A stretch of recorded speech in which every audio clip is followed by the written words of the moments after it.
avoiding the buffaloes and chickens. Actually, I saw one chicken get run over today, which was pretty sad. And then another motorbike came over, ran over it again and ended its life, man. It was pretty sad. But the chickens, they could be wild because they're all along this area. All right, I'm gonna stop here and grab some of these, what look like, I think they're plums. I think they're plums. Xin chào.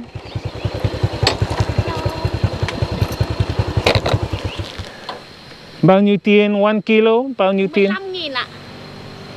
1 kilo? 15.000. 15. Nhìn nghe ạ? À, ok. Đây mấy cân? 1 kilo? Đấy 1 cân á.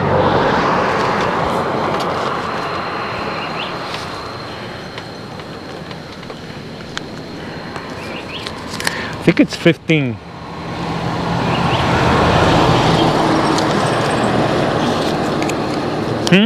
Giá? Oh. I think it's 15 a kilo. But these are, oh, it's a lot actually. Damn. I'll give some to my host back at the accommodation. But these are like sour plums, but they have them with salt. Yeah. Good little snacks, guys.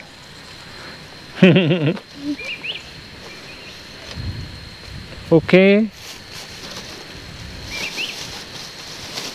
Thank you. And here, good luck. Okay.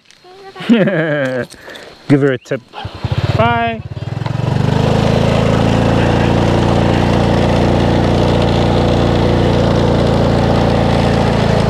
So you have those these plums here with chili salt. Man, they are nice actually. They're sour plums. You know, we like in the Western countries eating ripe plums, but here in Southeast Asia, particularly here in Vietnam, they love stuff sour. They even eat mango sour. They eat these plums sour. They eat all sorts of bitter stuff.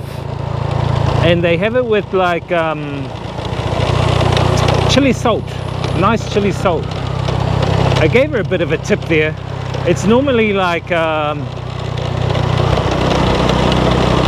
Moi lam is 15,000 dong, so 1 kilo is 15,000 dong. So I gave her 30,000 dong. I mean, it's hard enough sitting out here in this heat, man. So, you know, hopefully that'll bring a smile to her face. The Vietnamese, they love to, in a good way, they love to copy one another, do the same thing. And back there you just saw that girl with her plums, and like 10 meters down there was someone else selling plums, and down a bit further was someone else selling plums. So they kind of like copy one another and do things. Then I went past some people selling corn. I'm not really a corn fan. And then you know, 10 meters down from that person was someone else selling corn. And you get that even in the markets. You know, someone selling tofu, then next to them someone selling tofu. It's kind of, they like doing the same thing. It's like the homestays in Babi, at Babi Lake. Like there's one homestay, then next to that is another homestay, and there's like a bunch of homestays all together. So you'll find that it's like a normality here, that they copy one another and they kind of do the same thing. I say that in a good way, not in a bad way. I think it's a good way. I think it's more like a kind of like a hive mind collaboration, I guess, because you like doing the same thing, but you're kind of in the same proximity.